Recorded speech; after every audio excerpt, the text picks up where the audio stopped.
to the 10th series of Reading Minutes. I will start today's program by wishing all of you a very happy new year. Here is hoping that this new year brings good moments to you and your family members.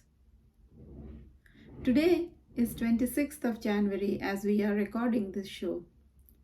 Did you know that from 26th of January till the 5th of February we have in this country the Nationale Voorleesdagen.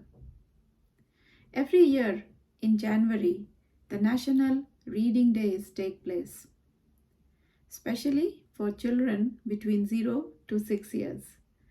The objective of the National Reading Days is to encourage reading to children till 6 years.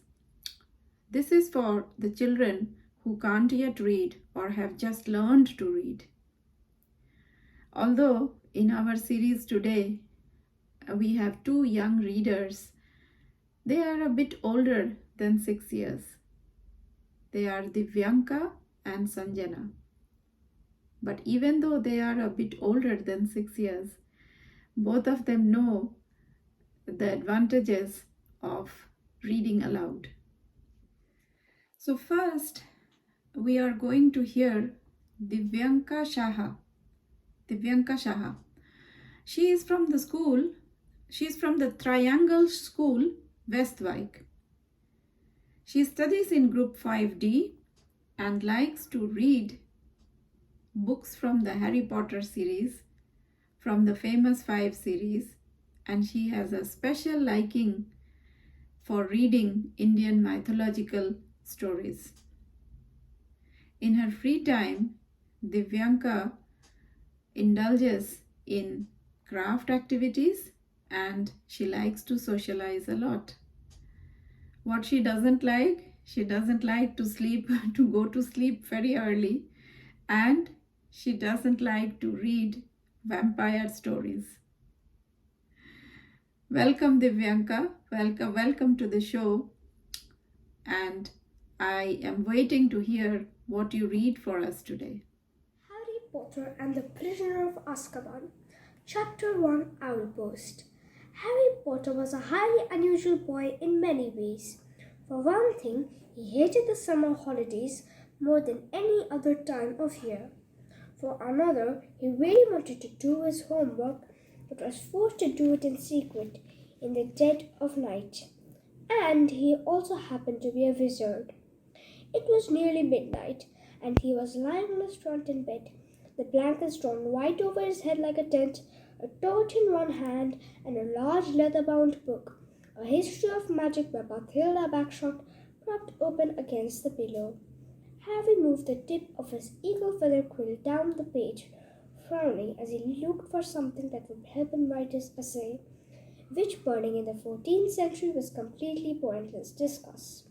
The quill was at the top of a likely-looking paragraph. Harry pushed his round glasses up his nose, moved his torch closer to the book and read.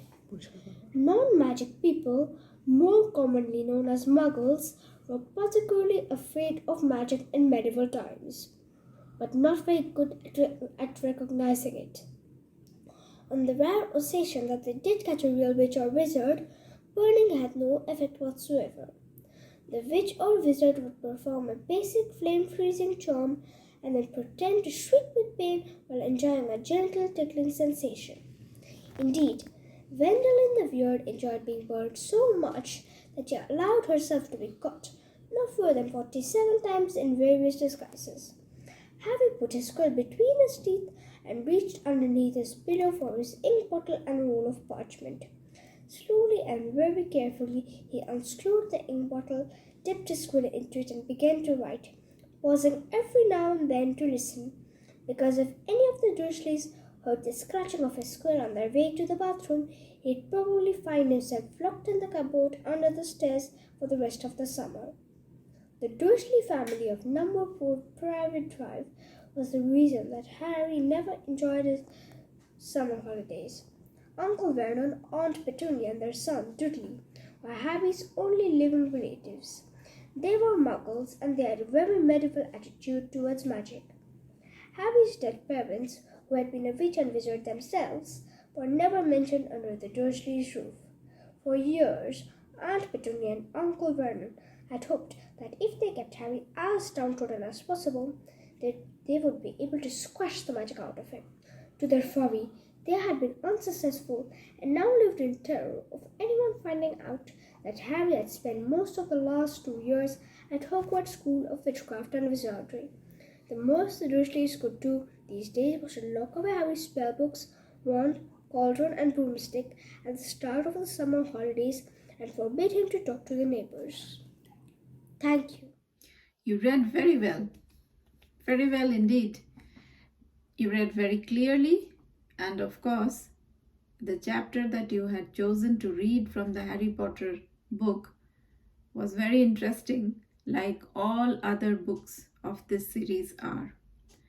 So you have a very clear voice, and your pronunciation is almost perfect. So keep reading, dear Divyanka.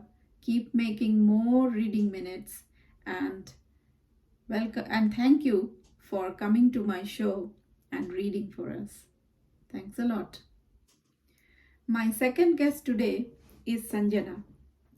Sanjana goes to the International School of Eindhoven and she studies in Group 6. She likes to draw and she likes to dance. She is taking dance classes to train herself, and in her free time, she loves to play the Roblox games.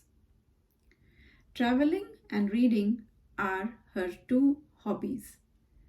Let us welcome Sanjana to our show and let us hear what she has to read for us.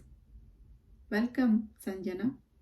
Hello everyone, my name is Sanjana and today I'm going to read this book called Bloom. This book is written by Nicola Skinner and it is about a girl named Sorrel who discovers a packet of surprising seeds and her world begins to flourish in all sorts of strange and mysterious incidents. Today I'm going to read the part where Sorrel discovers the seeds.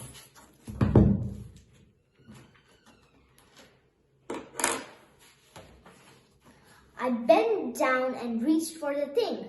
As the tips of my finger brushed the object, a jolt of energy ran all the way up my arm, like a tiny electric shock skipping up my bones.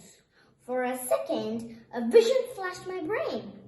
Bright green grass, damp with dew, a tangle of tree roots. I pulled the entire thing free and straightened it up. It was in my hands, so light it was almost weightless. I stared at it eagerly, wondering what the treasure I had discovered was. It was a brown paper envelope. A brown paper envelope, ladies and gentlemen. Disappointed, yet also completely mystified, I brushed the earth off it, revealing some curly writing on one side which said, "The surprising seeds." The words were scrawled in faded old-fashioned green ink. Underneath that was the sentence, "Self-seeding beady seeds." I turned the packet over, hoping to find a bit more explanation, or at least something a bit more exciting. But there was nothing. No instructions, no use by date, no picture, no hashtag. Not even a barcode for screaming out loud. I shook it with frustration. Something rattled inside. I shook it again. It rattled again. Yikes. There was no way I was going to open that. Who knew what might come scuttling out? Instead, I held it up to the late afternoon sky. The light shining through the flimsy paper revealed about 30 small black things inside. These things had small round black bodies, out of which grew 4 thin black stalks. They weren't moving, but they looked as if they dried up a long time ago. But they were spooky. Even their not moving was kind of frightening. Here's a list of things they looked like. Small petrified jellyfish, aliens with no faces and 4 legs, dried up severed heads with mad hair. I stared at them again. They seemed to be waiting for me to do something. But what exactly? You are a very expressive reader, Sanjana, and I loved your reading. It is also wonderful to know that you love to read from a varied selection of books. So keep reading, keep discovering more beautiful books. There are so many out there, and I thank you for coming to this show, participating with Divyanka, and reading for us. Dear viewers, do let me know your opinions on the show and feel free to contact me if your children wish to participate. My good wishes to all of you. Goodbye till next month and good luck.